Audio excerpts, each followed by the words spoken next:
so excited that he's the U.S. Pope, the first U.S. Pope. I'm hoping that he continues to deliver his message of peace and of helping the poor and the migrants and follows through on our former Pope's tradition. We're just praying na sana yung sa atin si Cardinal Tagle, pero siguro may reason kung bakit hindi pa siya ang napili. But for me, masayang-masaya na meron na po tayong bagong Santo Papa. At dumating na ang pinakahihintay ng mga deboto at ng buong mundo. May bago ng Santo Papa. Historic dahil siya ang unang pope mula Amerika. Marami ang nasurpresa sa resulta ng conclave at iba-iba ang naging reaksyon ng mga tao sa Vatican. Pero iisa ang kanilang damdamin. Sa bagong Santo Papa, buo ang pag-asa. Magandang gabi, ako po si Pinky Webb. Simulcast tayo sa DWAR Abante Radyo at 94.7 Mellow BFM. Ako naman si Willard Cheng.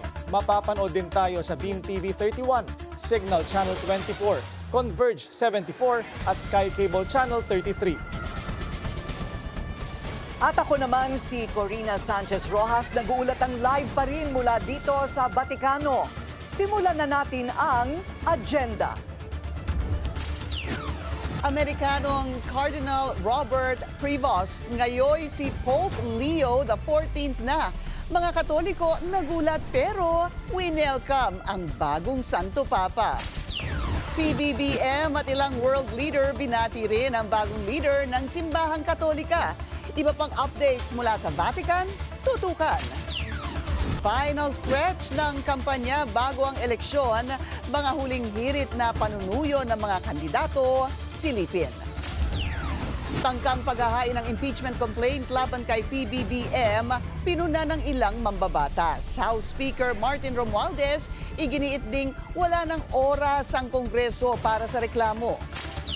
Preliminary investigation kaugnay ng reklamo ng NBI laban sa bise, gumulong na.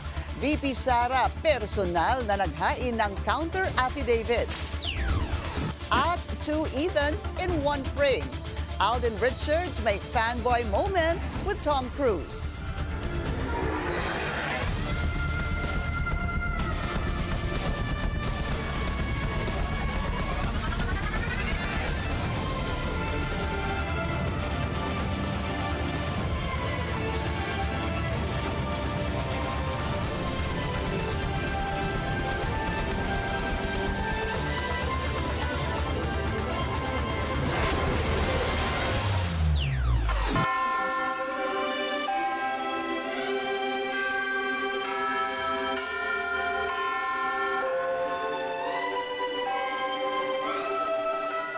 Habemus Papam! Mayroon ng bagong Santo Papa, mga kababayan.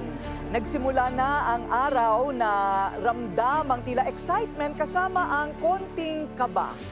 Ang mga nasa Roma kahapon. Siguro dahil ramdam din ng marami na ang pangalawang araw ng conclave ay posible talagang maghirang ng bagong lider ng Simbahang Katolika. Katulad na lamang ng nakaraang dalawang conclave kung saan si Pope Benedict at Pope Francis ang napili. At hindi nga nagkamali ang prediksyon ng iba. Sa pang-apat na botohan ay nagkasundo na ang mga kardinal na botante. At lumabas ang usok na puti mula ng Sistine Chapel. Narito ang mga ganap kahapon sa paghirang sa kauna-unahang Amerikanong Cardinal Robert Prevost na ngayon ay si Pope Leo XIV. Maganda ang sikat ng araw at malamig ang hangin sa pangalawang araw ng conclave.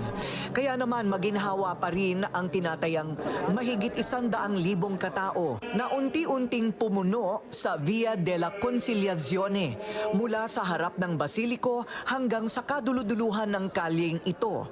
Ramdam ang sabik ng mga tao sa paghihintay sa pang-apat na botohan na magaganap sa hapon. Ang unang 3 boto sa nakaraang gabi at ng umagang sumunod ay itim ang usok na lumabas sa chimney. Wala pang bagong Santo Papa. At habang dumarami ang mga tao sa St. Peter's Square, mas tumitindi ang excitement. Usok mula sa chimney ng Sistine Chapel dito sa pangatlong botohan sa araw na ito. Sigawan ng mga tao dito, pati na ang media sa paglabas ng Fumata Bianca o puting usok na naghahayag sa buong mundo na mayroon nang napili na bagong Santo Papa ang simbahang Katolika. Sa oras na iyon, hindi pa alam kung sino ang bagong Santo Papa. Pero ang mga tao sumisigaw na ng Viva il Papa o Long Live the Pope. Sa mga sandaling sumunod ay naguhulaan na ang lahat kung sino kaya ang napiling bagong Santo Papa. Lalong lumakas ang hiyawan nang hawiin na ang pulang kurtina sa balkonahe ng St. Peter's Basilica. Habemus Papam.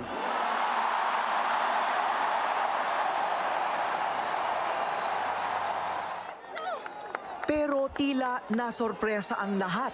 Tila hindi makasiguro sa inanunsyo na pangalan. O di kaya'y lubos na nagulat nang ianunsyo na si American Cardinal Robert Prevost ang napiling 267th leader of the Catholic Church. Sa kasaysayan ng simbahan, siya ang kauna-unahang Amerikanong kardinal na naging Santo Papa. At lumabas na nga mula sa balkonahe ang bagong Santo Papa ng buong mundo, ang bagong leader ng simbahan, ang kardinal mula sa bansang Amerika. At mayroon pong 10 kardinal na botante dito po sa conclave, kaya nagkaroon na rin ng mga prediksyon na isa sa kanila ang mahihirang na bagong Santo Papa. Ito ang kanyang kauna-unahang pagpapakita dito sa Madla. Tinatayang nasa may mahigit 200,000 katao ang ngayon nasa harap ng St. Peter's Basilica. Maya-maya pa'y nagpalakpakan na ang mga tao at may grupo pala ng mga Amerikanong deboto na nagtaas ng bandila ng Amerika. Nagtagal din ang bagong Santo Papa sa balkonahe na nagbigay ng mga pahayag sa salitang Italiano na nagsasabing mahal tayong lahat ng Panginoon. Ang kasamaan ay hindi maghahari.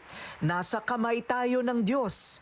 Kapit-bisig tayo bilang mga disipulo ni Kristo. Kaya't walang dapat ipangamba. Kailangan ng mundo ng kanyang ilaw. Kailangan ng sangkatauhan ang kanyang liwanag. Nagdasal din siya ng Ave Maria at nagpasalamat sa naunang Santo Papa sa kanya, ang popular, minahal at namayapang si Pope Francis. Iba-iba ang mga naging reaksyon ng mga tao. Ano ang pakiramdam mo? I think that people feel disappointed Really? because they link it with Trump, but we don't really know his position on it, so we'll see. I'm thrilled. It was a complete surprise, which always makes everything even more thrilling, more spiritual.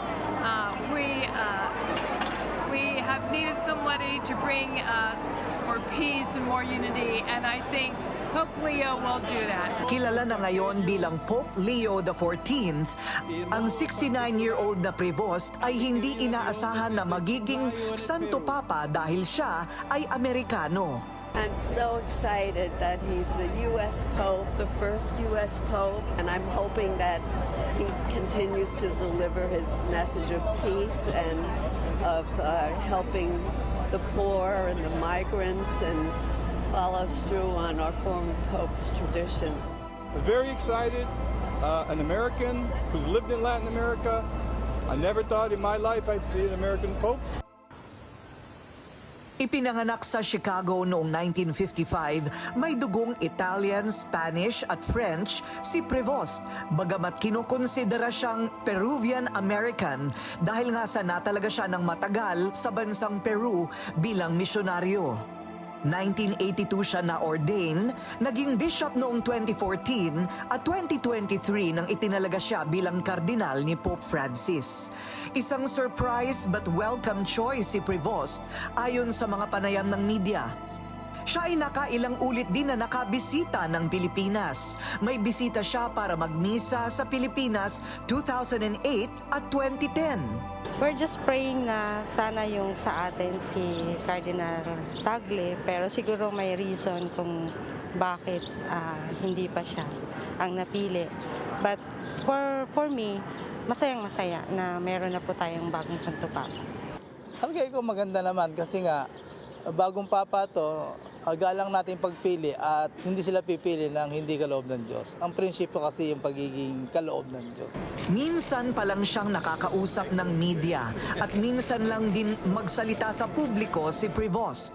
Pero kilala siya bilang a man of deep integrity, a true listener, and a companion to those on the margins of society. Ang unang-una niyang ginawa matapos mahalal bilang bagong Santo Papa ay magdasal ng taimtim. Hindi pa ipinapahayag kung bakit Leo o Leone ang kanyang napiling pangalan bilang Santo Papa. Ngunit ang pangalang Leo ay napili na ng 13 beses ng mga nakaraang Santo Papa. Nagkaroon ng unang Pope Leo the Great na nakilalang humarap kay Attila the Hun at nakumbinsi itong huwag salakayin noon ang Roma. Ayon sa ilang eksperto sa simbahan, maaaring ang ibig sabihin nito ay balak ng bagong Santo Papa na humarap at tumindig laban sa mga mapaniil na puwersang politikal sa mundo. At ang siya ay para sa hustisya at kapayapaan. Ayon na sa isang nakapanayam namin dito na deboto ay hindi mahalaga kung sino o saang bansa galing ang isang Santo Papa, kundi kung ano ang kanyang gagawin at saang direksyon dadalhin ang simbahang Katolika. Sinasabing si Cardinal Prevost ay medyo kaiba sa personalidad ng dating si Pope Francis. Siya ay kinokonsiderang medyo moderate, hindi masyadong identified sa liberal o konserbatibo. Although malapit talaga siya kay Pope Francis. So kung ano man ang kanyang magiging mga hakbang, ang siyang magtataguyod ng kanyang reputasyon at legasiya bilang leader ng simbahan. Pinky? Maraming salamat, Corina Sanchez Rojas, at babalikan ka namin maya-maya lamang live mula po dyan sa Vatican.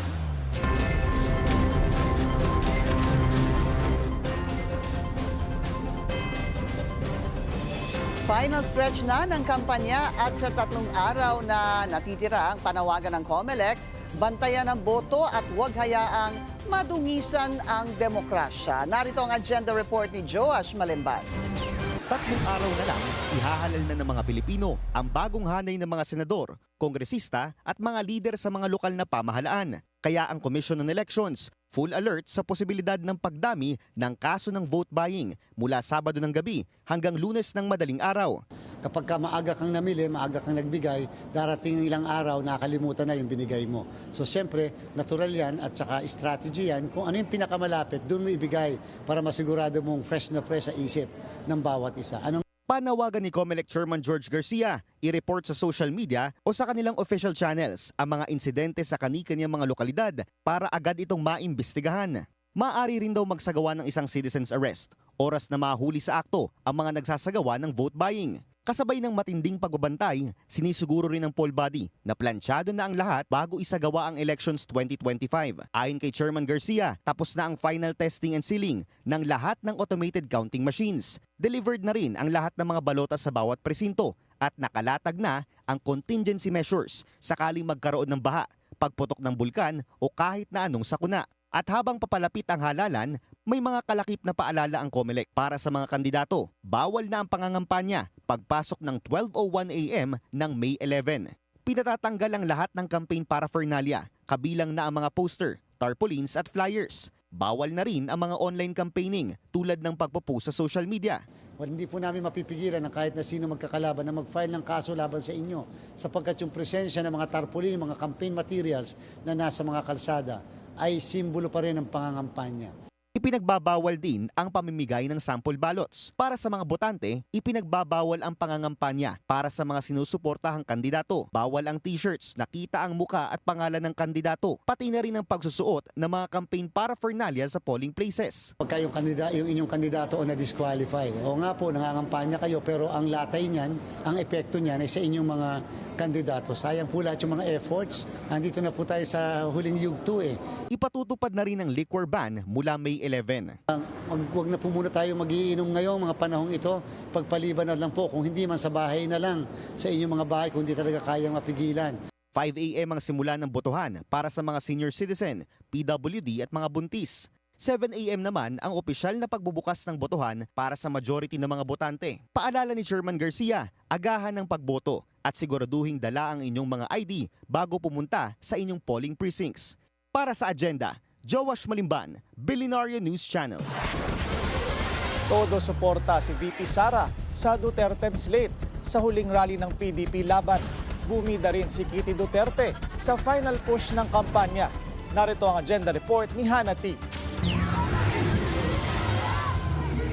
Sa gitna ng ambon at green confetti, nag-grand entrance si Vice President Sara Duterte sa huling rally ng PDP laban.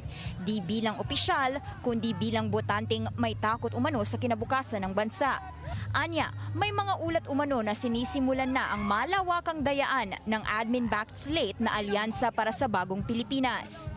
Ang binuong alyansa ay isang mapanganib na pagsasanib puwersa ng isang administrasyong walang kakayahan, mga elitistang liberal at mga tinaguriang makabayan na ang tunay na hangarin ay manatiling mahirap ang taong bayan.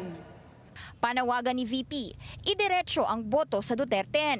Pero may dinagdag siya na umani ng halong reaksyon mula sa audience. Iboboto ko rin si Camille Villar. Dumating din ang kapatid niyang si Kitty at may mensahe pa sa amang si FPRRD. Know that I remain unafraid, unbent, and unswayed, just like you. Your battle is my battle. Kanya-kanya na ring banat ang mga kandidato. Si Attorney Raul Lambino, pinuntirya ang mga paratang na pro-China umano ang mga kandidato ng PDP. Anya, gusto lang daw ng mga kalabang lumala ang sitwasyon sa West Philippine Sea para kumita sila sa mga mabibiling armas. Diretso ring pinuna ng Duterte ang declining number ng alyansa slate. Kulang na silang 12. 10 na lang yata sila o kaya 9 na lang yata. Ay mag-ialisan na po yan. Pero ang Duterte, buong buo dahil po sa inyong lahat. Duterte lamang ang nangangako na hindi namin kayo nanakawan. Alam ko, alam namin lahat, nangangatog na sila. Nangangatog sila dahil alam nilang kasinungalingan nila. Bakit nagkawatak-watak ang mga Pilipino? Bakit? Bakit, Pangulong Marcos? Bakit? Unbothered naman si Sagip Party List Representative Rodante Marcoleta sa mga resulta ng nakaraang surveys. 2 lang kasi sa slate nila ang nakikitang pasok sa Magic 12. At sa latest SWS survey, nasa rank 18 si Marcoleta. Pinipilit nilang ibaba kami lahat sa survey. Naniniwala ba kayo sa survey? Kinampanya naman ni Doc Richard Mata ang Better Healthcare Services. Dati siyang pediatrician ni Kitty Duterte. Importante po ang kalusugan. Dahil po kahit mahirap lang tayo, kahit wala tayong pera, pero kung ang kalusugan natin ay covered ng gobyerno, ang pakiramdam natin ay mayaman tayo. Agree ba? Nagpadala naman ng video message si Pastor Apollo Kibuloy na dating spiritual advisor ni FPRRD. Nasa PNP custody ngayon ang pastor na nahaharap sa mga reklamong qualified human trafficking at child sexual abuse habang leader ng KOJC. Ang akin pong tunay na ambisyon ay ayusin ang ating bansang Pilipinas. How I told you lately that I love you. Harana naman naman ang alok ni Senator Bato de la Rosa na mas chill ang approach sa mga taga-suporta. Habang si Senador Bongo, ibinida ang accomplishment sa Senado. Tila sure win si Go, batay sa mga survey. Wala po akong absent sa Senado sa loob po ng 6 na taon. Makikita niyo ako, nandiyan sa Luzon, Visayas, Mindanao. Sabay-sabay na inangat ni VP Sara ang mga kamay ng Duterte na mga manok ng kanyang amang si FPRRD. Ito na ang huling grand rally ng partido bago ang midterm polls sa Lunes. Para sa agenda, Hannah T., Bilyonaryo News Channel.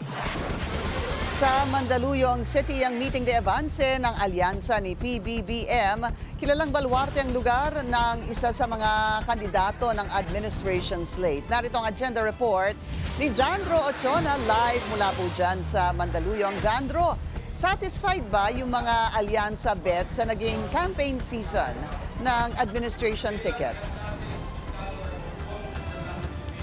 Pinky, sa 3 senatorial candidate na humarap sa media kanina, satisfied naman sila at lubos ang kanilang pasasalamat sa kanilang campaign manager na si Representative Toby Chanco.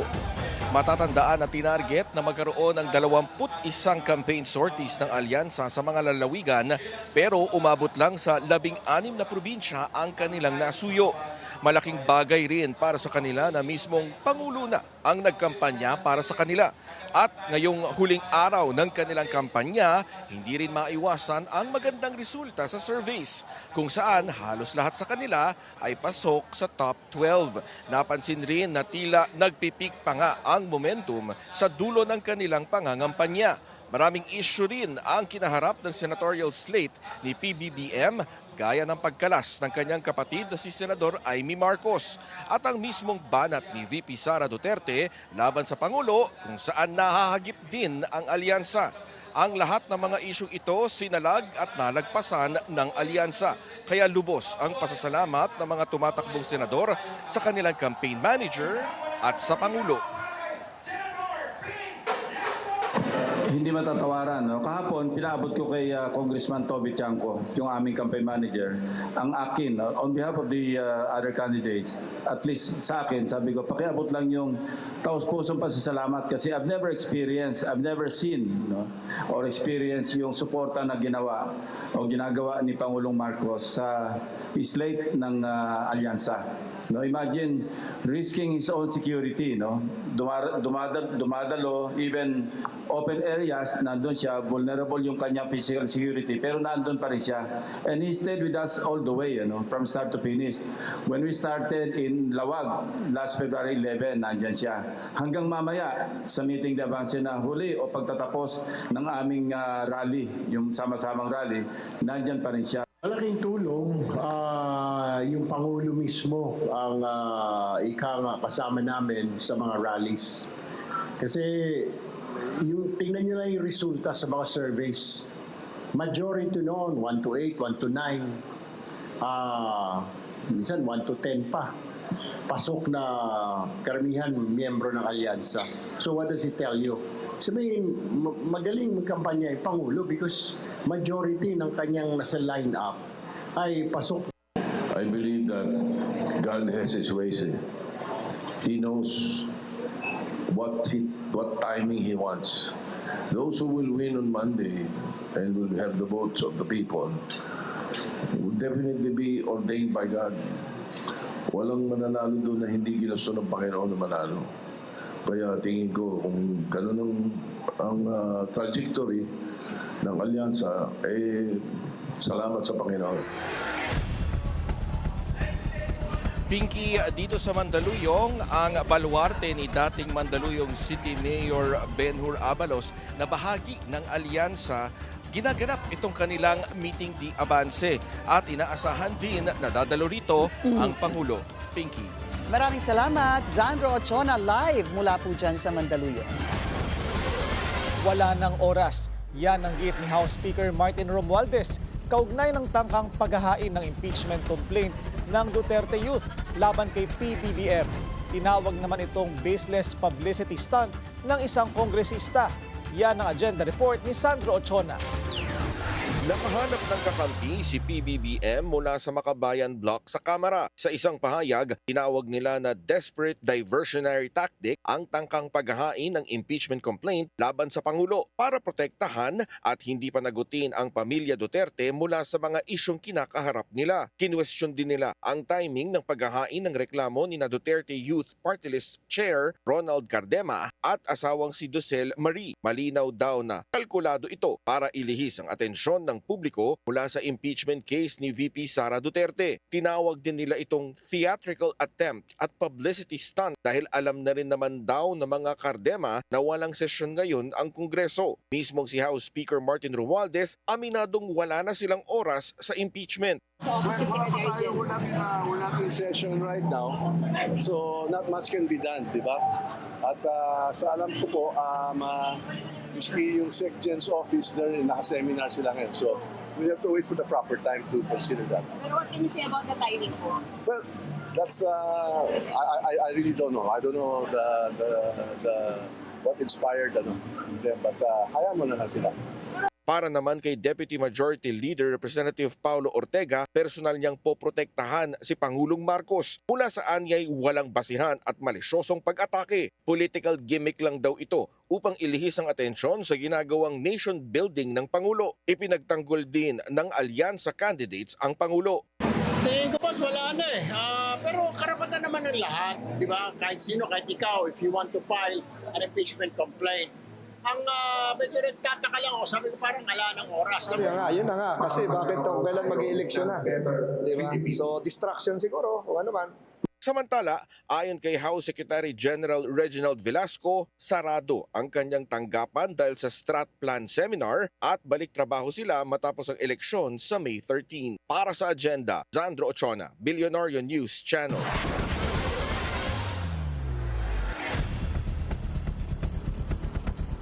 Hindi timing ang basehan sa paghahain ng impeachment complaint laban kay PBBM.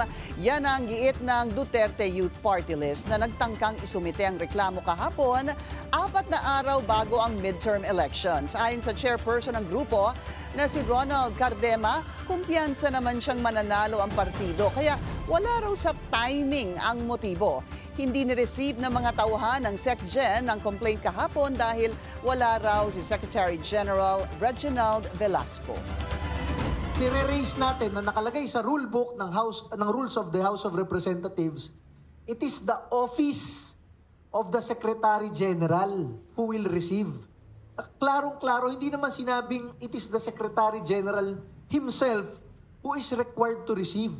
Nung nagpa-receive ng impeachment complaint, una, pangalawa, pangatlo, against Vice President Sara Duterte, received agad, kumpleto agad and everything. Babalik sa susunod na linggo ang grupo para muling isumite ang impeachment complaint.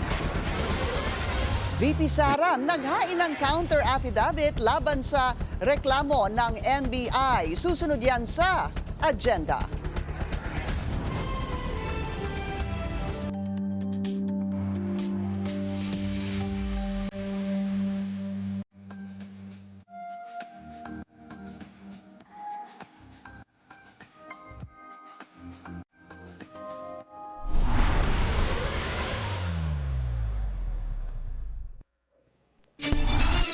At traffic check muna tayo ngayong Biyernes. Sa EDSA Guadalupe, mabigat ang daloy ng mga sasakyan sa north at southbound lanes.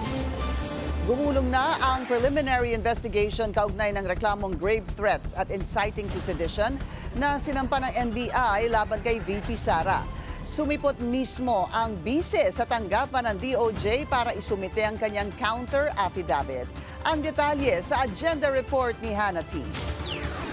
Eksaktong 2:00 ng hapon kanina, nakangiting binati ni Vice President Sara Duterte ang media sa DOJ. Ngayong araw ang unang schedule ng preliminary investigation tungkol sa reklamo ng NBI sa kanya na grave threats at inciting to sedition. Kasunod yan ang binitiwan niyang kill plot remarks laban sa first couple at House Speaker sakaling may mangyari sa kanya. Kasama niya ang 2 abogadong sina Michael Poa at Paul Lim. Di binahagi ng mga abogado ang laman ng counter affidavit na hinain ng kanilang kampo para di raw maimpluwensyahan ng investigasyon.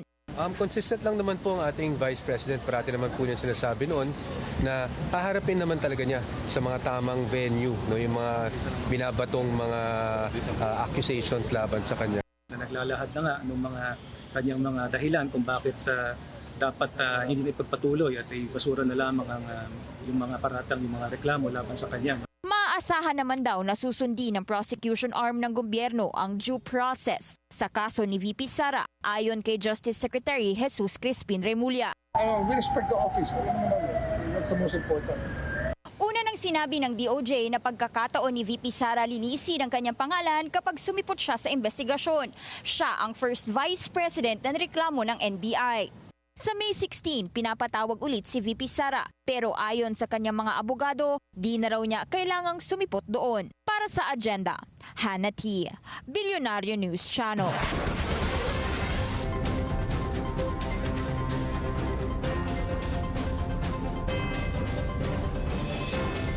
Matapos ang insidente ng paghahagis ng improvised smoke bomb sa mga nagrarally sa Laguna, bantay sarado ngayon ang mga otoridad, hindi lang sa lalawigan, kundi maging sa Batangas at Quezon. Narito ang agenda report ni Nilo Del Carmen ng Abante Radyo, live mula sa Batangas City. Nilo, may update na ba dun sa insidente sa Laguna at bakit pati ang Batangas at Quezon ang binabantayan ngayon ng mga pulis? Yes, Willard, dineklara kasing election areas of concern ang 7 bayan sa Batangas at Quezon. Ibig sabihin, posibleng sumiklab ang election-related violence dahil sa mahigpit na labanan dito ng mga kandidato. Mahigit 12,000 pulis ang nakatokang magpanatili ng seguridad at kaayusan sa Calabarzon. Karamihan sa kanila ay nakadeploy sa 7 bayan ng Batangas na nasa yellow category at ang Tagkawayan Quezon na nasa orange category. Posible rin silang ideklara ng COMELEC sa ilalim ng direktang kontrol ng ahensya sakaling sumiklab ang kaguluhan. Inilunsad na rin ng PNP Calabarzon ang Media Action Center na layong magsilbing tulay ng real-time communication at information. Target din ang proyekto na labanan ng fake news kaugnay ng eleksyon.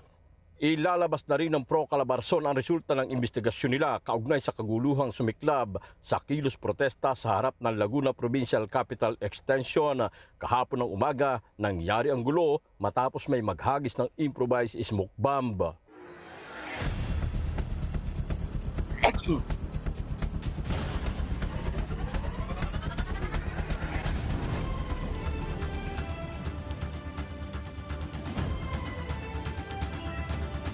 Ang Calabarzon kasi ang itinuturing na riyon na may pinakamaraming botante na halos kumabot sa 10 milyon. Okay, balik sa inyo, Willard and Pinky. Para sa agenda, Nilo Del Carmen, Abante Radyo. Maraming salamat sa iyo, Nilo Del Carmen ng Abante Radyo Live mula sa Batangas City.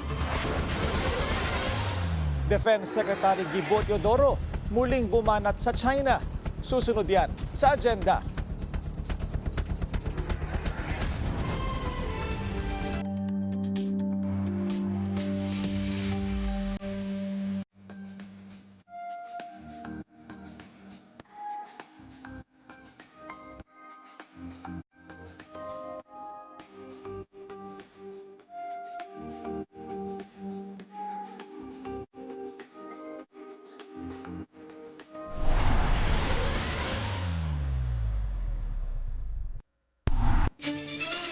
Traffic check ulit tayo. Sa EDSA White Plains naman, mabigat ang daloy ng mga sasakyan sa northbound lane.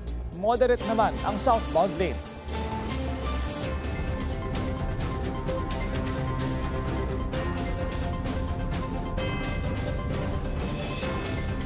Tatlong araw bago ang halalan, kaliwat kanan ang kampanya mula sa Team Villar hanggang sa star-studded slate ng Parañaque. Yan ang agenda report ng ating Mojo, Ivy Reyes, live mula sa Parañaque. Ivy. Pinky, tatlong araw bago ang eleksyon, puspusan ang pangangampanya ng mga kandidato dito sa Southern NCR. Kaninang umaga ay dinaos ang Beating the Avance ng Tatak Neni Aguilar, ang slate ng katunggali ni na Senator Cynthia Villar sa Las Piñas City. nakasalukuyang nangangampanya din sa ngayon. Dito naman sa Parañaque na tila City of the Stars ang tunggalian sa eleksyon dahil ang mga kandidato ay mula sa pamilya ng mga artista, grand rally ng Team Bagong Parañaque. Gaya sa Las Piñas, magpapalit din ng pwesto ang magkapatid na sina incumbent Mayor Eric at incumbent Congressman Edwin Olivares. Makakalaban ni Edwin sa mayoral race ang kanyang bayaw na si Eileen Olivares. Katikat ng magkapatid ang mga kamag-anak ng mga artistang tubong Parañaque. Nandyan si Abby Viduya, na balak palitan ng asawa niya, si incumbent 1st District Representative Jo Marie Iliana. Unang naging konsehal ng lungsod si Ryan Iliana na tumakbo bilang pagkakonsehal noong 2010. Ang aktor namang si Jo Marie, term limited na matapos tumakbo at magsimula sa politika noong 2016. Samantala, si George Marquez, anak ni comedian Joey Marquez at actress Alma Moreno, kumakandidato rin para sa City Council. Muli ring tumatakbo si incumbent Councilor Alan Fortan, ang asawa ng singer na si Rosel Nava. Mula naman sa pamilya ng mga Soto, nandito rin si Wahoo Soto, anak ng dati ring konsehal na si Val Soto, kapatid ni senatorial candidate Tito Soto. Si Congressman Edwin Olivares ay dati na ring mayor ng lungsod from 2013 to 2022. At bukod sa Olivares versus Olivares spotlight dito sa local elections ng Parañaque City, tinututukan din ang pagtiket ng isa pa nilang kapatid na si Shanine Olivares kay Vice Mayoral candidate Benjo Bernabe na katunggalingan nitong Team Bagong Parañaque. Mula rin sa political family si Bernabe na tinalo naman ni Edwin noong 2013 sa pagka-mayor. Samantala, mamayang alas 7 ng gabi sa Baclaran, meeting de avance naman ng kabilang grupo, ang kabilang partido na Team Pag-asa ni Shanine Olivares. Pinky? Maraming salamat, Ivy Reyes, live mula po dyan sa Parañaque. Matapos ang 3 linggo, isinara na ang ika-40 edisyon ng balikatan sa pagitan ng Pilipinas at Estados Unidos. Muli ring umalma si Defense Secretary Gibo Teodoro sa pagpuna ng China sa pag-deploy ng mga US military assets sa bansa. Yan ang agenda report ni Francis Folve.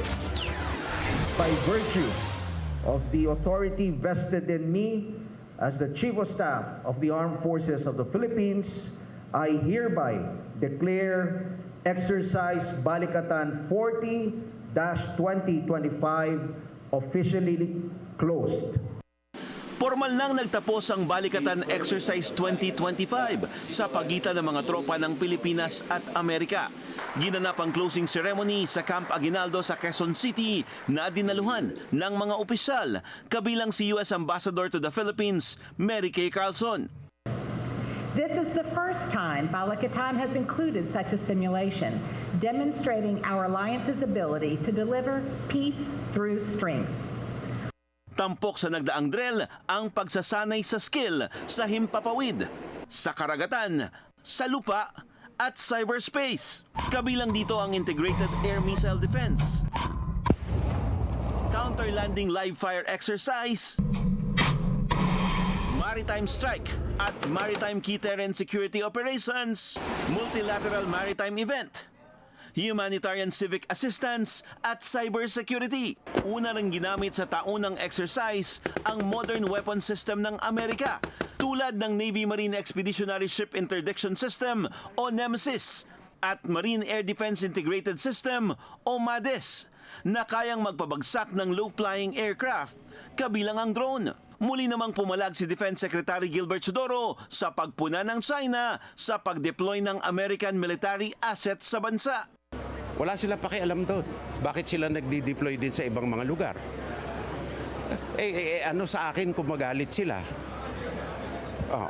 Ang importante, huwag magalit ang taong bayan ng Pilipinas sa atin.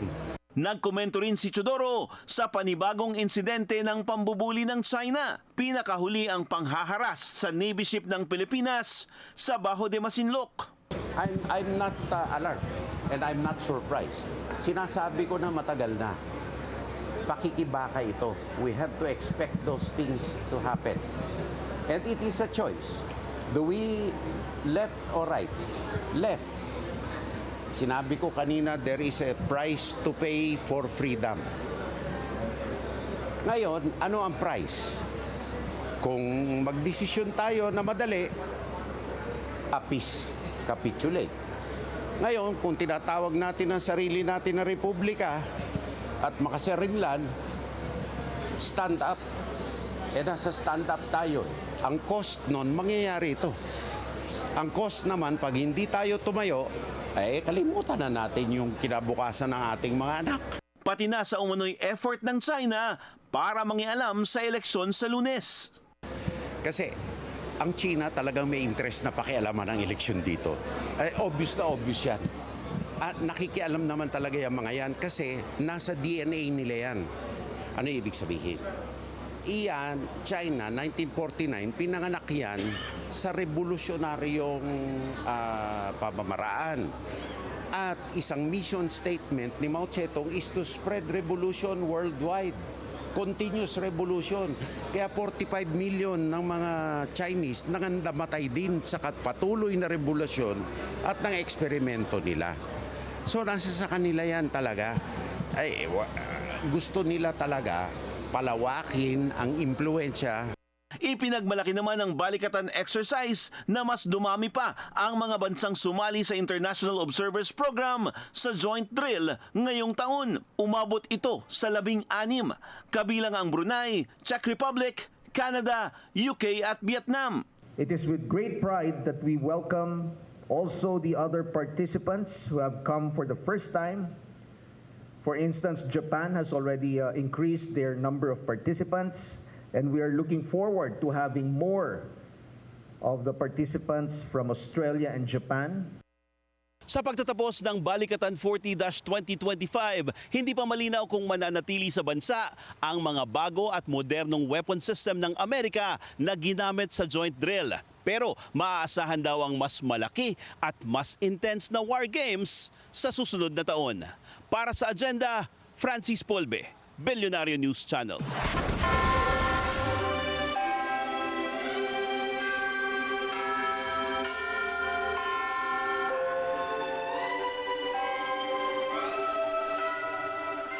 Binati ni Pangulong Bongbong Marcos si American Cardinal Robert Francis Prevost sa kanyang pagkakahirang bilang bagong Santo Papa. Umaasa si PBBM na patuloy na ilalapit ni Prevost na ngayon ay kilala na bilang Pope Leo XIV ang simbahan sa mga mahihirap. Nagpaabot din ng pagbati ang ilang mga world leaders na umaasang ang bagong Pope ay tutulong para makamit ang kapayapaan sa buong mundo. Historic ang headline ngayon ng New York Times, ang paghirang sa kauna-unahang American Pope. Si US President Trump mismo na sorpresa, but in a good way daw. When is that? Do you have a timing in mind? They have already spoken to us and we'll see what happens. But again, to have the Pope from the United States of America, that's a great honor. That's a great honor. Sir, had you asked before? Sir, had you... I'm watching and they said, he's from America. I said, that's great.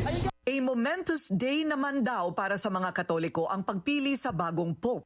Ayon sa Prime Minister ng Australia. This is a moment which will bring joy and hope to Catholics everywhere. May the papacy of Pope Leo advance the cause of peace and social justice for all humanity. As the first North American Pope, Pope Leo XIV's leadership comes at an important time for the Catholic Church and for the world. I will invite His Holiness Pope Leo to Australia for the International Eucharistic Congress, which is being proudly hosted in 2028. Nagpaabot din ng pagbati ang ilan pang mga world leader. Ang Pangulo ng Israel pagtitibayin daw ang relasyon sa Holy See at ang pagkakaibigan ng Jews at ng mga Christian. Umaasa pa rin siya na makakatulong ang bagong Pope para magkaroon ng kapayapaan sa buong mundo, lalo na sa gitnang silangan. Kapayapaan din ang panawagan ng Pangulo ng Ukraine at mahalaga daw ang posisyon ng Holy See sa international law at sa pag-atake ng Russia. Ang Prime Minister ng Spain umaasang ipaglalaban ng bagong Pope ang human rights sa mundong nangangailangan ng pag-asa at pagkakaisa. Mensahe naman ng European Parliament kay Pope Leo XIV, may your leadership be a beacon of hope unity and peace. Ang Prime Minister naman ng Hungary, simple lang ang mensahe. We have a new Pope, a new hope.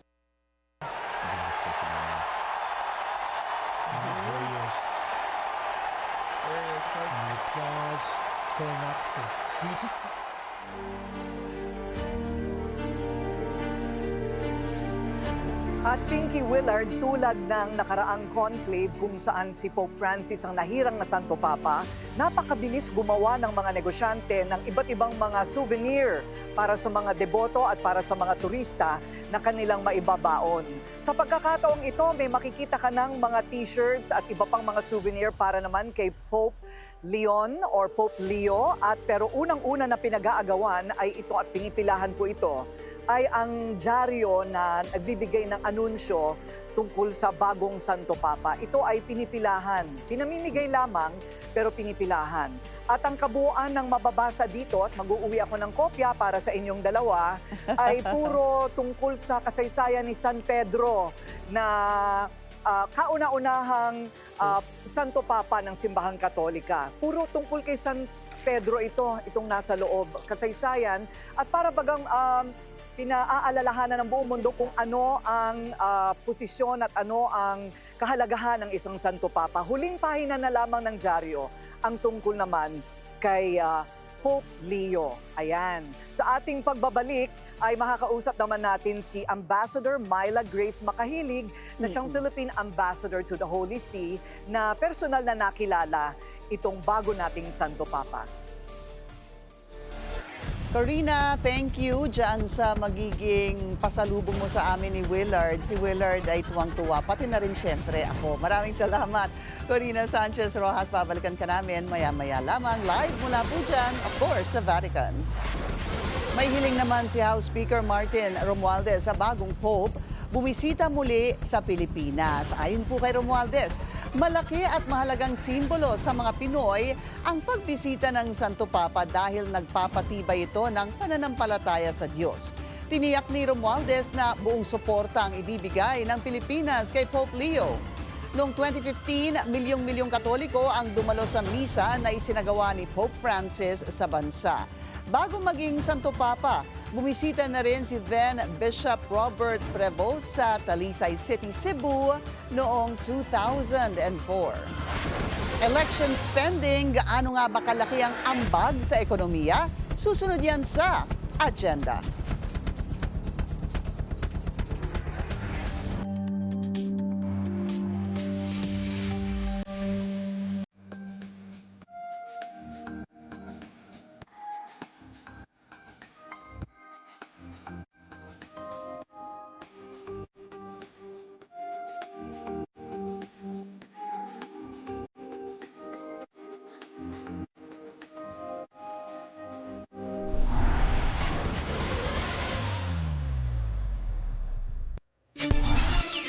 Traffic check ngayong Friday rush hour sa Elliptical Road sa Quezon City. Moderate ang daloy ng mga sasakyan papasok ng Commonwealth Avenue, light naman sa kabilang lane. Isa sa pinakamalaking voting center sa Cebu City, handa na para sa midterm elections. Pati ang pulis sa lungsod, ready na rin sa dagsa ng mga botante sa Lunes. Narito ang agenda report ni Mary Ann Uy. Dito nga tayo ngayon sa Guadalupe Elementary School kung saan inaasahan dadagsa ang marami mga botante sa Lunes. Isa kasi ang Barangay Guadalupe sa may pinakamalaki at pinakamaraming botante sa South District ng Cebu City. Dito rin inaasahang boboto ang ilang mga political personalities ng Cebu City tulad na lamang ng dating Mayor Michael Rama at dating Mayor na ngayon tatakbo rin bilang Vice Mayor na si Tomas Osmeña. At dahil nga inaasahan ang pagdagsa ng mga botante sa Lunes at masiguro na mahanap nila ang kanilang mga presinto, may mga nakapaskin na mga precinct maps. Tiniyak rin ng kapulisan sa Cebu City na ihigpitan nila ang seguridad sa loob at labas ng presinto. So nakapokus tayo sa election at the same time sa continuous pa rin yung normal police function which is peace and order and anti-criminality. So nahati po yung ano natin ngayon. At 3 araw nga bago ang eleksyon, nakaantabay na ang kapulisan dito sa loob ng Guadalupe Elementary School. Inaasahang alas 5 ng umaga magbubukas ang mga presinto dito sa Cebu City. Para sa agenda, Mary Ann Uy, Billionaire News Channel. 3 araw bago ang halalan, todo suyod na mga pambato sa Maynila sa kanilang last push na makasungkit ng mga boto. Ang latest sa Manila local race sa agenda report ni Paolo Barcelon, live mula dyan sa Santa Cruz, Manila. Paolo, kamusta na ang mga kampanya ng mga magkakatunggali sa Maynila? Ang iba't ibang mga nangyayaring political gathering dito sa lungsod ng Maynila, pero todo laban din ang iba't ibang partido na kalaban ng Asenso Manileño, lalo't sa Lunes na nga ang mangyayaring halalan. Hapilan Tondo, dumaan kagabi ang kampanya ni Sam Verzosa kung saan kasama pa niya ang kanyang girlfriend na si Rian Ramos. Dito, kinarana nila ang mga taga-Tondong nais nilang suyuin at nangakong magdadala ng bagong pag-asa para sa mga taga-Maynila. Kung ako'y naging mayor, mas marami akong pwedeng mabigat. Gamit ang boto ng Maynila, ididiretso ko yan sa inyo mga Maynila. Tama! Ngayon, kung meron ka maayos na kalusugan, makapagtapos ka at may edukasyon ka at meron kang kabuhayan, pwede ka nang lumaban sa buhay. Hindi ka naaasa sa gobyerno. Sa di kalayuan, sa Zaragoza, malapit sa Pantalan, ang Asenso Manileño ginawa ang kanilang meeting de avance kagabi. Isang palaban na re-electionist Mayor Honey Lacuna ang narinig ng mga taga-Tondo. Patunay na hindi basta-basta na lang magpapasindak ang tinaguriang door-to-door doktora. Tuloy-tuloy ang mga benepisyo ng mga naghahanap ng trabaho. Tuloy-tuloy na ang burado ang mga walang isang salita at mga kotongero. Mananalo tayo! Paggising ninyo, lumabas kayo sa inyong mga bahay. Ikutin ninyo ang inyong mga barangay. Kausapin, isa-isahin, kumbinsihin ang inyong pamilya, ang inyong kaibigan, ang inyong kapitbahay, kahit ang inyong kaaway, lahat kausapin ninyo. Wala kayong ititira.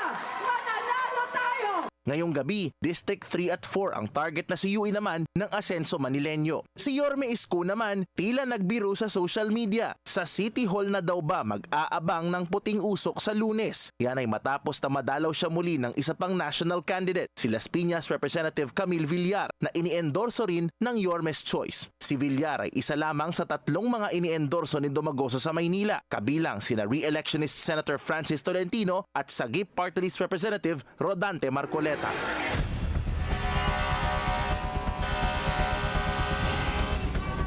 Asahan bukas, Pinky, na mas titindi pa nga ang mga political gathering dito sa lungsod ng Maynila. Lalo't bukas ay inaasahang iikuti ng Asenso Manileño naman ang Pandakan na isa sa kanilang mga baluarte. Ngayong gabi, nagsasagawa din ng political activity o ng kanilang meeting de avance sa District 2 naman ang Yorme's Choice, habang inaalam pa natin kung saan naman ang ginagawang focus ngayon ng Team SV Manila Wide ni Sam Verzosa. Pinky? Maraming salamat, Paolo Barcelon, live mula po dyan sa Santa Cruz, Manila. Kaliwat kanan ang buhos ng pondo ng mga kandidato para sa kanilang pangangampanya. Pero ayon sa mga eksperto, tila maliit lamang ang ambag nito sa ekonomiya. Alamin kung bakit sa agenda report ni Sujin Kim. Sa huling araw ng trading bago ang midterm elections, nakatutok ang mga investors sa Philippine stock market. So in general, elections tend to actually be good in general for the stock market. In the economy in general, I believe there's a factor of a 10% boost to GDP. But on the positive end of volatility, consumer staples, food, beverage, it's basically elections are basically one long fiesta in the Philippines, right? It's one long party. It's a tide lifting all boats type of scenario. Pero ang inaasahang boost sa consumer spending dahil sa election season ay hindi nakamit nitong unang quarter, kasabay ng paglabas ng GDP figures nung Huwebes. Palatandaan na hindi ganap na naramdaman ang epekto ng political spending sa ekonomiya. Diba, elections is already Monday. So far, I'm checking. It's more of an average pa rin. Right now, trading volume is around 800 million. But moving forward, as the PSEI, for example, improves and march higher, I would expect trading activity to improve. Umaasa ang mga analysts na ang mga mananalo sa halalan ay makapagbibigay ng stable na business environment. Obviously, how the elections would go about would impact one of these, about for how the business environment would be affected by the policies that they implement moving forward. Those will depend on who will be elected and how and what kind of policies that they will implement moving forward. So this means that in general, of course, business-friendly candidates will tend to lift the market. But for this election, I'm not really seeing many heavyweights in the business-friendly side. It's really more major personalities such as the Tulfos who are really making a mark in this election. At hindi rin anya kasing stable ng presidential elections ang midterms, kung saan mas malaki ang uncertainty. Midterms tend to be 50-50 at best, based if my recollection is correct.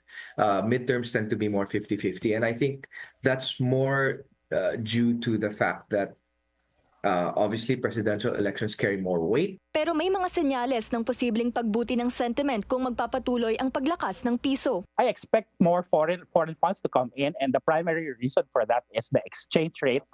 The peso has appreciated very well against the US dollar over the last several weeks. As of yesterday, the US dollar to peso exchange rate is doing 55.5, 55.6, which is back to its lowest level in 2020.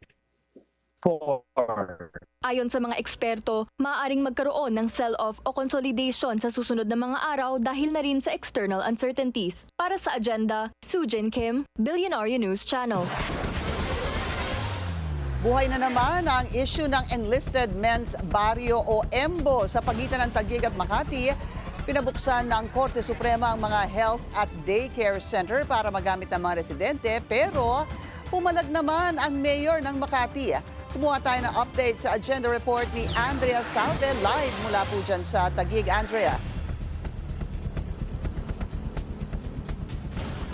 Pinky, tuloy-tuloy hanggang ngayong araw ang operasyon ng health center sa 10 EMBO barangay sa Taguig City. Ang pansamantalang kapangyarihan na iginawad sa Taguig LGU, pinalawig ng korte. Sa panibagong court order na inilabas ng Taguig City RTC kahapon, ang 72-hour TRO ay ginawa ng 17 days. Inaatasan nito ang Makati City LGU na bigyang access ang Taguig City Local Government sa mga pasilidad na pagmamay-ari ng pamahalaan sa loob ng 10 EMBO barangay. Kabilang sa mga tinutukoy na mga pasilidad ay ang health centers, covered courts, multipurpose buildings, daycare centers, parks at iba pang mga nakasaad sa mga proklamasyon. Giit ng Taguig LGU, sa kabila ng pasya ng Supreme Court na ilipat sa Taguig ang EMBO barangays mula Makati, ay hindi umano ito pumayag na hayaan silang buksan ang mga pasilidad. Sa halip ay isinarapaan nila ng Makati, partikular na ang mga health center at mga daycare center, kung kaya't mahabang panahong napagkaitan ng serbisyo ang mga constituent. Ito naman ang bineltahan ni Makati City Mayor Abby Binay sa isang panayam noong Miyerkules. Tila pamumulitika daw ito dahil kung totoong concerned ang Taguig sa constituents, ay dapat January 2024 pa lamang ay nag-file na sila ng TRO at hindi isang linggo bago ang halalan sa Lunes. Ayon naman kay Taguig City Mayor Lani Cayetano, ang paghahabol ng kampo ni Binay nang walang basihang renta o bayad mula sa kanila ang dahilan kung bakit matagal na isinara ang mga pasilidad. Ikinatuwa ng Taguig LGU ang development sa kaso. Kasama rin sa kanilang prayer ang preliminary injunction habang hinihintay ang resolution sa merits ng kaso. Hiningi namin ang panig ni Mayor Binay dito pero wala pa siyang pahayag sa ngayon. Pinky, nakausap namin ang ilan sa mga residenteng nag-avail ng serbisyo ng health center ng Barangay Pembo. Malaking ginhawa raw para sa kanila na binuksan nga itong facility dahil malapit ito sa kanilang mga tirahan. Pinky. Maraming salamat, Andrea Salde, live mula sa Taguig.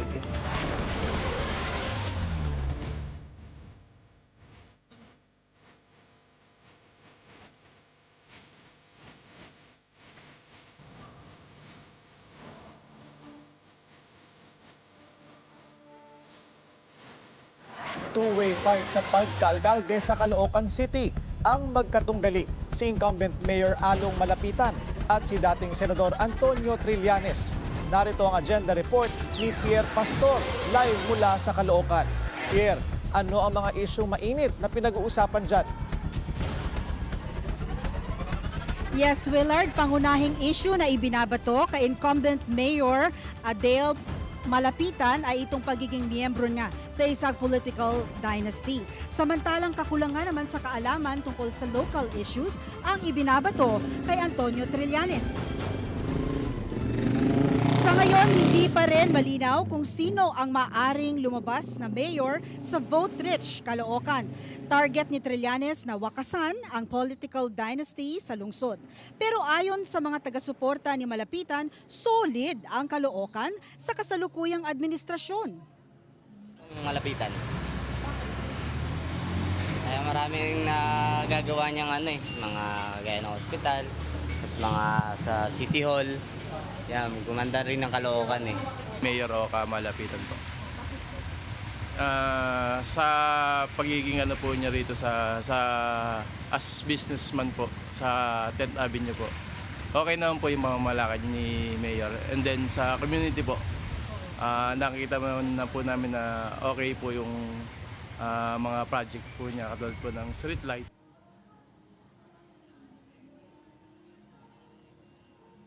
Reklamo naman ni Trillanes, dinaan na lang niya sa pagbabahay-bahay ang pamununuyo sa mga botante dahil binabaklas daw ang kanya mga poster at tarpaulin sa mga lansangan. Ganun po ang nagiging sitwasyon. So yung mga tarpaulin namin ay binabaklas nila. Pero ano na yon? Kumbaga tinanggap na namin yon. Ganun kasi yung traditional na kalakaran na kampanya nila. So kami, we're approaching every voter directly through leafleting, ayan. So, tsaka nag-house to house operations kami. So ako mismo, diretso na.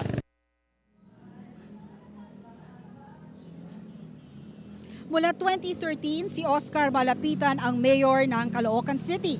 Matapos ng kanyang 3 termino, naging kongresista siya. Pinalitan siya bilang mayor ng kanyang anak na si Dale na tumatakbo ngayon para sa kanyang ikalawang termino. Ang kapatid niyang si Enteng Malapitan ay tatakbo namang councilor ng 1st District. Para sa pagkakongresista, naglalaban ngayon sa 1st District sina Oscar Malapitan, Ray Malonzo at Joram Alama. Sa 2nd District, si Egay Erice at si Mitch Kahayon Uy. Uncontested naman si Dean Asistio sa 3rd District. Willard, itong Caloocan City ay may 765,000 registered voters. Kaya naman tuwing eleksyon, nililigawan talaga ito maging ng mga national candidate. Willard? Maraming salamat sa iyo, Pierre Pastor, live mula sa Caloocan. Bagong Santo Papa, bagong yugto para sa Simbahang Katolika. Ang latest sa Vatican, susunod sa agenda.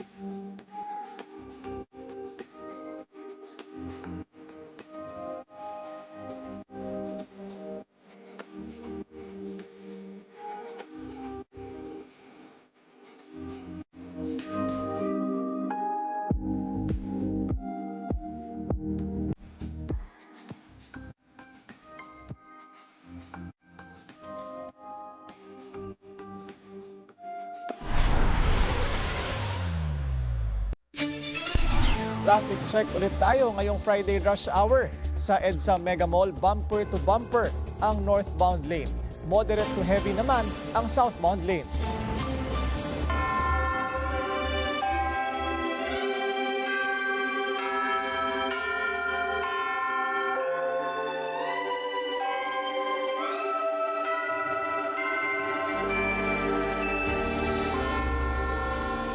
At kasama ulit natin ngayon sa studio si Professor Joselito Zulueta, Analyst for Church Affairs ng UST Department of Journalism. At syempre, ang ating kasamang si Corina Sanchez Rojas live mula po dyan sa Vatican. Kasama naman niya si Ambassador to the Holy See, Myla Grace Macahilig. Corina, go ahead.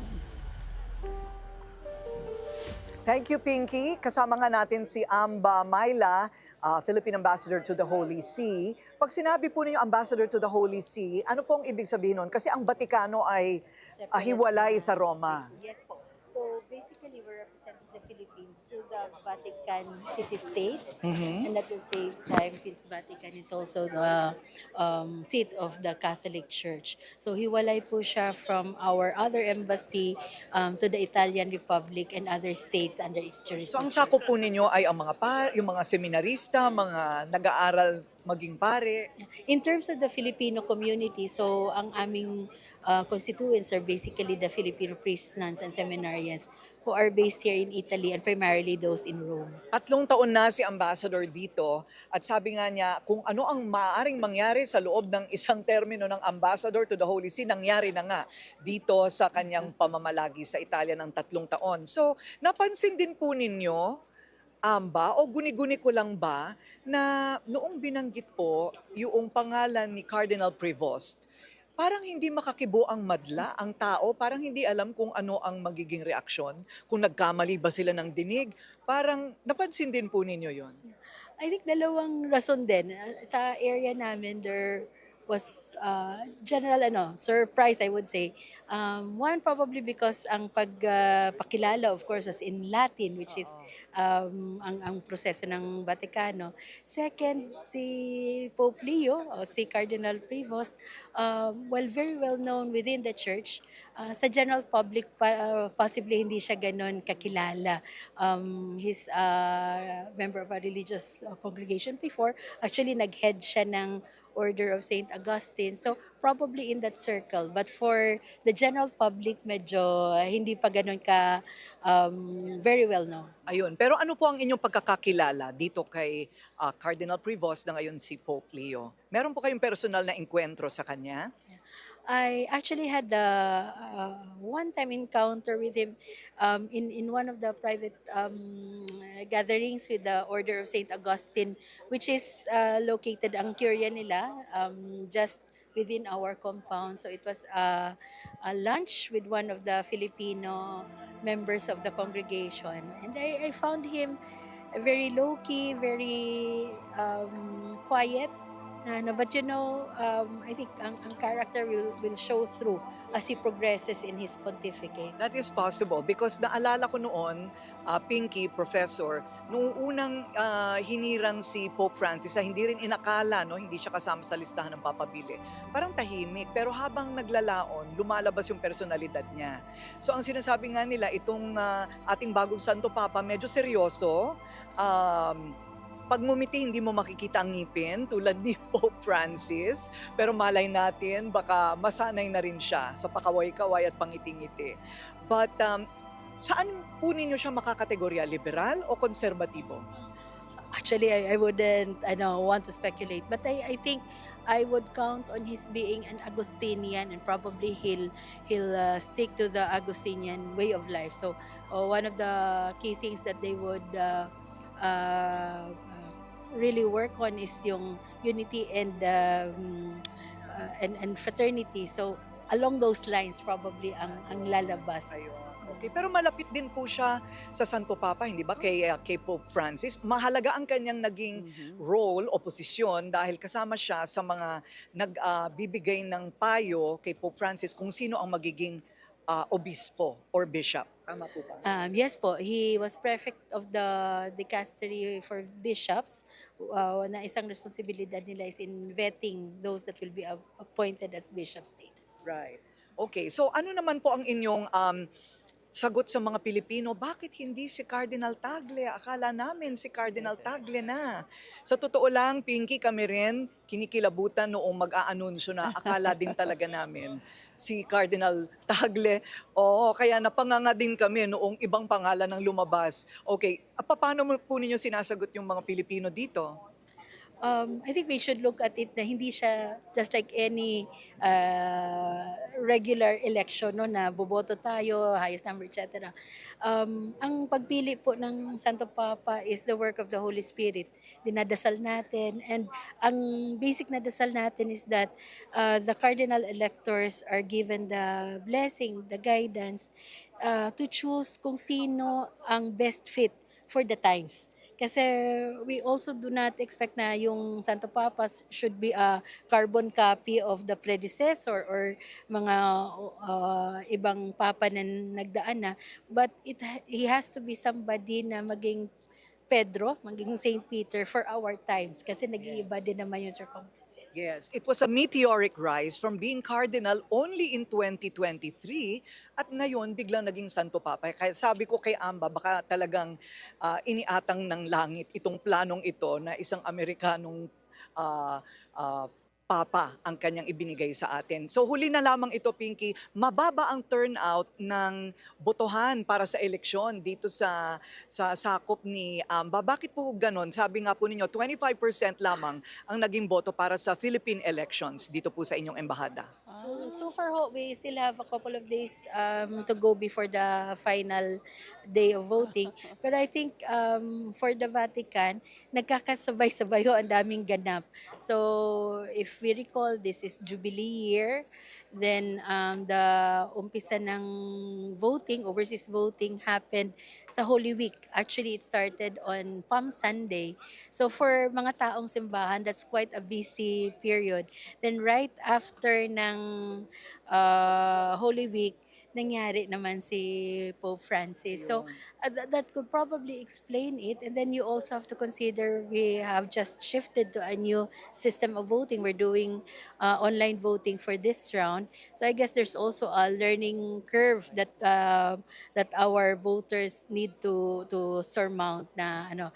But we're of course doing the best we can to continue to inform them and encourage them to participate in the in our elections for this year. Wow, congratulations. Ang dami po ninyong ganap.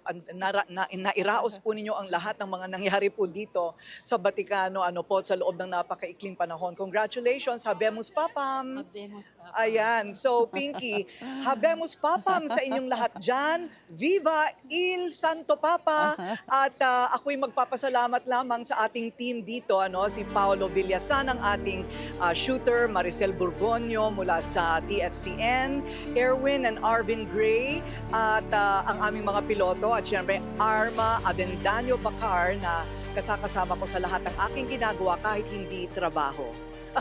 Okay, at mission accomplished mula po dito sa Batikano, sa Italia. Makita-kita po tayo dyan sa Pilipinas.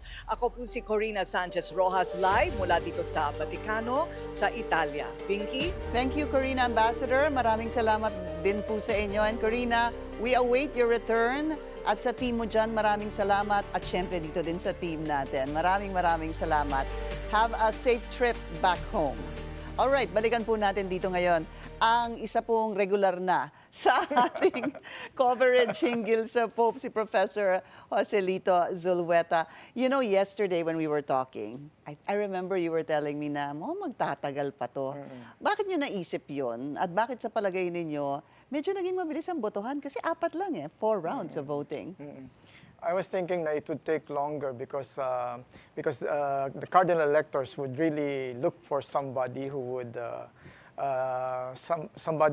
continue the spirit of the papacy of Pope Francis, but at the same time somebody who would somehow put the brake on the progressive or pastoral activism of his papacy. But at the same time, I think ang nangyari is that during the general congregation meetings, nagkaroon na ng sizing up ng mga cardinal, yung mga leading papabilis, yung mga papal contenders, no. And I think the fact that Cardinal Robert Prevost is already an insider in the Vatican, pero at the same time, he's not really well entrenched in the Vatican. So he's perceived as somebody na coming from the outside, going to the Vatican, as perceived, as against the perception kina Cardinal Parolin tsaka kay Cardinal Tagle na insiders na sila. Tsaka malapit. Oo, masyadong malapit kay Pope Francis. Eh. But malaki din yung papel na ginanap ni Cardinal Prevost. Yeah. Because he was the head of the dicastery for the bishops. Yeah, his dicastery is in charge of screening appointments, nominations sa bishops, sa bishoprics. No? Oo, parang siya yung, he'll be the one to, tama ba yun? Yeah. Give the go signal or a check mark doon sa pwedeng. And yung mga bishops ang magisterium of the church, they're the teaching authority of the church. So basically, na-expose na siya sa mga bishops, no? And many of these bishops, and many of the cardinal electors are bishop, they're cardinals. So ano na siya, medyo well-known na siya doon sa mga cardinal Professor, electors. what do you think of yung kanyang unang labas sa pagbukas po nung pulang kurtina, yung kanyang demeanor, at yung kanyang first, speech in front of those waiting at St. Peter's Basilica? What were your thoughts? Unang-una, I think we should take note that he wore the red mozzetta. He did. Coming out of the papal loggia, no. So basically, unlike Pope Francis, no, who came out in the white robes of a prelate, of a pope, he tried to fulfill tradition. You really have to wear the red mozzetta, which signifies the martyrdom of Peter, no? The readiness of bishops, the readiness of a pope to sacrifice himself, no, for God's flock, for the people of God. So that's and the last time the red mozzetta was worn was by Pope Benedict the 16th. So makikita mo na dito yung I don't call it a radical departure. I call it a recalibration, no? So talagang para sa iyo may simbolo na yun. May simbolo na yon. And then of course, what were his first words? Peace be with you, no? Yeah. So basically, yung makikita mo doon na the Pope is a symbol of unity. And at the same time, he tries to spread peace around the world, no? So may na doon, hindi lang basta symbolism yun, no? It's an utterance, no? So basically, it's an utterance, and at the same time, it's performative kasi he's requesting the people of God to like the Pope, to spread peace around the world. And he said, right, whoever you are, tama ho ba, wherever you are, peace be with you. Peace be with you, no? So hindi lang basta sa Catholics yun, no? It's the entire humanity, no? Tapos he delivered his address, Urbi et Orbi, no? Address to the city and to the world. Address to Rome, which is his diocese, and at the same time, address to the world, no? Which is humanity, no? So maraming gestures na doon, no? So makikita mo dito na this Pope will be somebody who will try to press for unity and peace. Yeah. What kind of direction do you think he should take in leading the church? Yeah, I think he will try to his first moves will be try to provide continuity to the papacy of Pope Francis, no.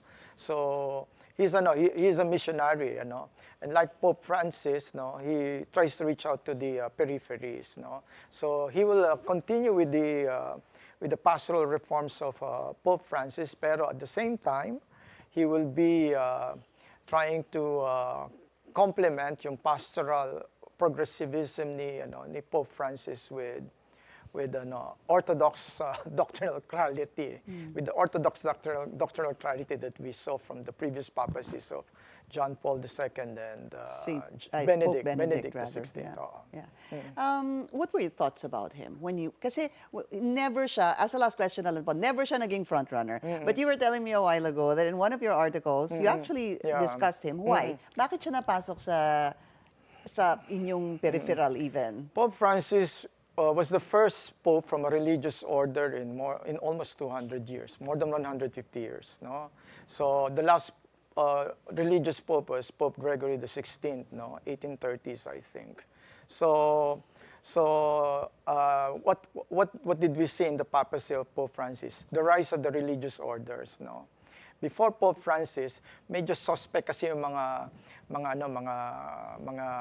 those coming from the religious orders kasi since most of them would be missionaries, they would try to be very activists or very experimental in their evangelical efforts. No, so medyo in order to suit themselves to a certain pagan territory, let's say, they would somehow try to acclimatize themselves, adjust to certain pagan practices. So that's why during the papacies, for instance, Pope John Paul II, no, he asked the Jesuit Superior General to resign.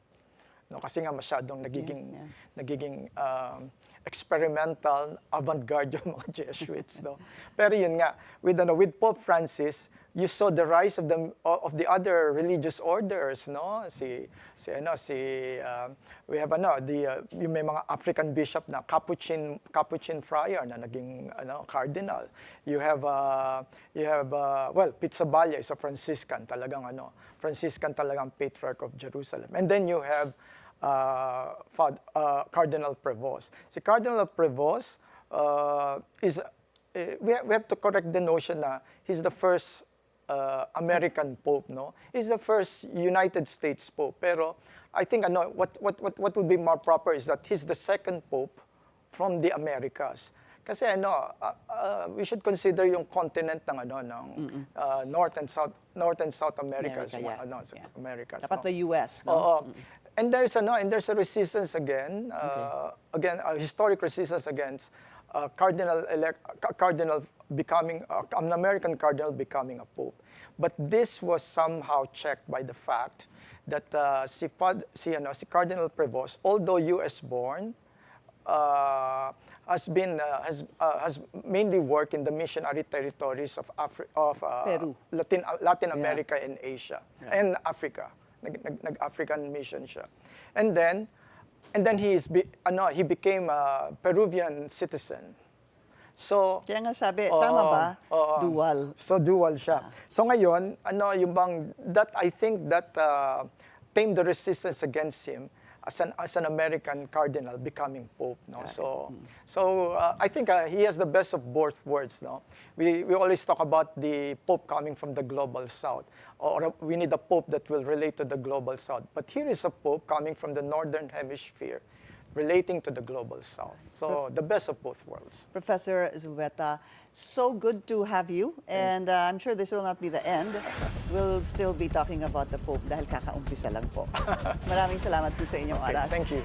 Fanboy mode ang aktor na si Alden Richards nang ma-meet ang Hollywood superstar na si Tom Cruise. Naimbitahan kasi si Alden sa premiere ng Mission Impossible, The Final Reckoning sa South Korea.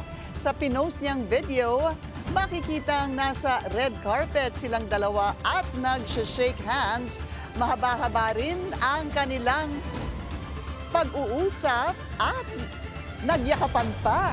Sa caption, sinabi ni Alden, quote, "Ethan needs Ethan." I have no words. Ginampanan kasi ng aktor ang lead role na si Ethan sa blockbuster Hello Love Films habang bida si Tom bilang Ethan Hunt sa Mission Impossible franchise. Alam mo, Pinky, excited ako sa very big possibility na may papal visit dito si Pope Leo. At dahil nakailang beses na rin pala siya dito sa Pilipinas. Ilang beses na siyang bumisita dito. We're gonna discuss more about it mamaya po sa On Point. So abangan niyo po yan. Alright. At yan ang ating agenda ngayong gabi. Ako si Willard Cheng. At ako naman si Pinky Webb. Sa bawat issue may anggulo at ang balita may agenda.